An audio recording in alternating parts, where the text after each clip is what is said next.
दोस्तों UP TET pass करना और अच्छे अंक लाना बहुत आसान है। दरअसल बात ये होती है कि हम लोग कंपटीशन लेवल की तैयारी करते हैं और उन्हीं पुस्तकों से तैयारी करते हैं। जबकि आप पुराने प्रश्न पत्र उठा के देखेंगे तो उनमें सबसे ज़्यादा जो प्रश्न पूछे जा रहे हैं, यानी लगभग 98% प्रश्न जो पूछे जाते हैं तो वह परिषदीय पुस्तकों से पूछे जाते हैं, जो कक्षा 6, 7, 8 की होती हैं उन्हीं से। तो उन्हीं पुस्तकों से मैंने एक नोट्स तैयार किया है। शानदार, एक भी प्रश्न आपका नहीं छूटेगा, विश्वास रखिए आप, क्योंकि मैंने एक एक पॉइंट को पढ़ करके नोट्स बनाया है ये।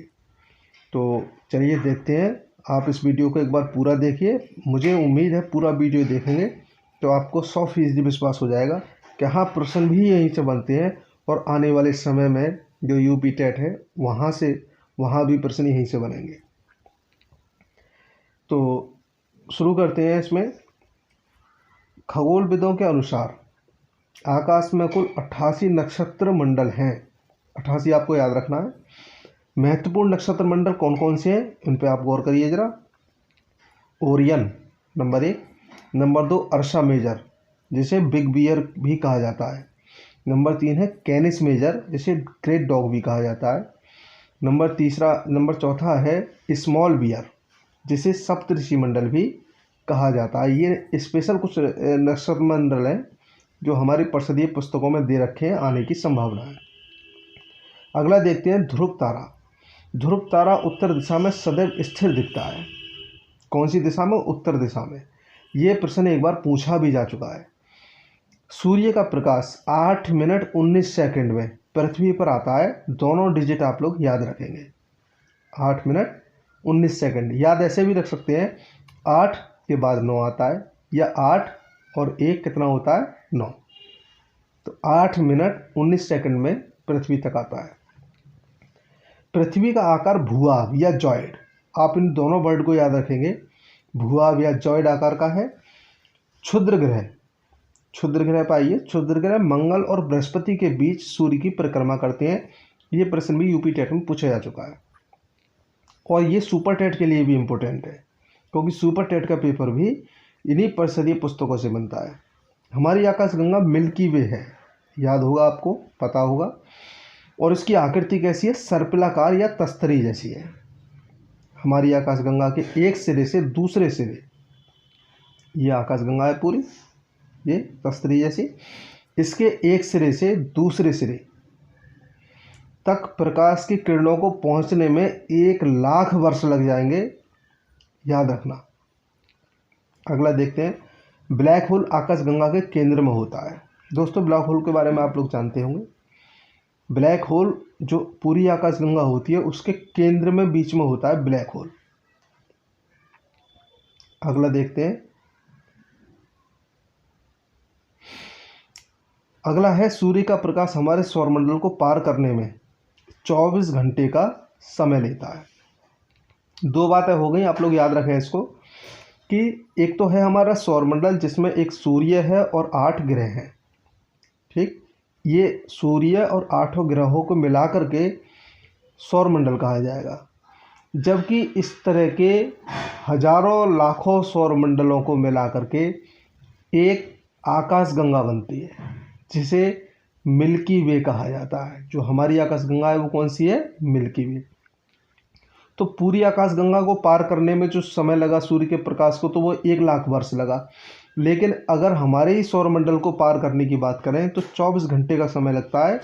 डिजिट याद रखने की सख्त आवश्यकता है।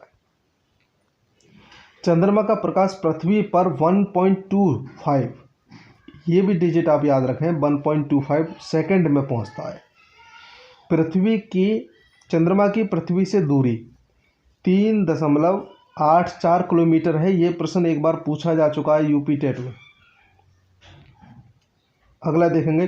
चंद्रमा पर गुरुत्वाकर्षण 1/6 भाग है। चंद्रमा अपने अक्ष पर 27 दिन 7 घंटे 43 मिनट, इसमें कुछ नहीं है दोस्तों, डिजिट को याद रखना है बस। 27 दिन 7 घंटे 43 मिनट में पृथ्वी का एक चक्कर लगाता है चंद्रमा।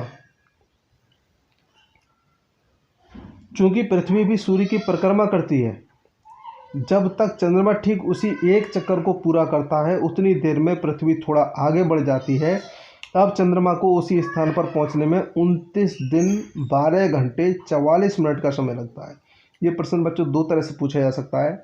पहला, आप लोग याद रखें कि ये है हमारी पृथ्वी और ये है इसका पथ चंद्रमा का, ठीक है। तो पृथ्वी का चक्कर एक पूरा करने में, जैसे चंद्रमा यहाँ से चला है और यहाँ से चल करके ये चंद्रमा जब तक यहीं पर आएगा तब तो उसको समय कितना लगेगा, 27 दिन 7 घंटे 43 मिनट। लेकिन दोस्तों आपको याद ये रखना है कि जब तक ये यहाँ पर पहुँचेगा तब तक पृथ्वी आगे बढ़ जाएगी, और जब तक ये पृथ्वी आगे बढ़ जाएगी तो पृथ्वी यहाँ होगी और चंद्रमा को थोड़ा सा अतिरिक्त और आगे बढ़ना पड़ेगा। तो जब अतिरिक्त जो आगे बढ़ना पड़ता है उसका कुल जो समय हो जाता है वो कितना हो जाता है, 29 दिन 12 घंटे 44 मिनट। अगला देखते हैं, जिस रात चंद्रमा गोल थाली सा दिखता है यानी पूरा चांद दिखता है उसे क्या कहते हैं, पूर्णिमा कहते हैं। जिस रात चंद्रमा बिल्कुल दिखाई नहीं देता उसे क्या कहते हैं, अमावस्या या न्यू मून कहते हैं। इसे फुल मून कहते हैं, इसे न्यू मून कहते हैं। अमावस्या की काली रात जो कहते हैं हम लोग, इसका मतलब यही है, काली रात मतलब चांद दिखाई नहीं देता। अमावस्या से पूर्णिमा तक बढ़ते चंद्रमा के पखवाड़े को शुक्ल पक्ष कहते हैं। ये प्रश्न पूछा जा चुका है यहाँ से। और पूर्णिमा से अमावस्या तक घटते चंद्रमा के पखवाड़े को कृष्ण पक्ष कहते हैं। हो गया, आगे देखते हैं। चंद्रमा के एक चक्र 29 दिन 12 घंटे 44 मिनट की अवधि को चंद्रमास कहते हैं। अभी हमने इसको पढ़ा था कि पृथ्वी जब थोड़ा आगे बढ़ जाती है तो चंद्रमा उस दूरी को पूरा करने में 29 दिन 12 घंटे 44 मिनट का समय लगता है। तो चंद्रमास उसी को कहते हैं। 27 दिन वाले को चंद्रमास नहीं कहते। यह प्रश्न पूछा जा सकता है। अगला देखेंगे, रूस के यूरी गागरिन, ये नाम है, एक व्यक्ति का नाम है यूरी गागरिन, प्रथम व्यक्ति थे जिन्होंने 12 अप्रैल 1961 को बोस्टन फर्स्ट, ये जो बोस्टन फर्स्ट है ये एक यान है, से पृथ्वी की परिक्रमा कर इतिहास रच दिया। यानी सबसे पहले 12 अप्रैल 1961 को रूस के यूरी गागरिन ने बोस्टन फर्स्ट के द्वारा पृथ्वी के चारों ओर चक्कर लगाया। ये पहले व्यक्ति थे दोस्तों। बोस्टन फर्स्ट रूस का अंतरिक्ष यान था। अगला देखते हैं, 29 जुलाई 1969 यूएसए अपोलो 2, ये डेट याद रखना, 29 जुलाई 1969 परिषदीय पुस्तकों से लिया गया है, पूछे जाने की संभावना है। यूएसए अमेरिका का अपोलो 2, ये अपोलो 2 यान है जिससे नील आर्मस्ट्रॉन्ग ने सबसे पहले चंद्रमा पर कदम रखे। और इनके सहयोगियों में दो नाम आप लोग याद रखना, एक तो है एडविन एल्ड्रिन और दूसरा माइकल कॉलिंस। ये दोनों, एडविन एल्ड्रिन और माइकल कॉलिंस, ये दोनों इनके सहयोगी थे जो साथ गए थे। अगला देखते हैं, अंतरिक्ष में यात्रा करने वाले प्रथम भारतीय राकेश शर्मा थे। ये भारतीय का है इसलिए ये रखना, याद रखना बहुत इंपॉर्टेंट है, वेरी इंपॉर्टेंट है। राकेश शर्मा थे।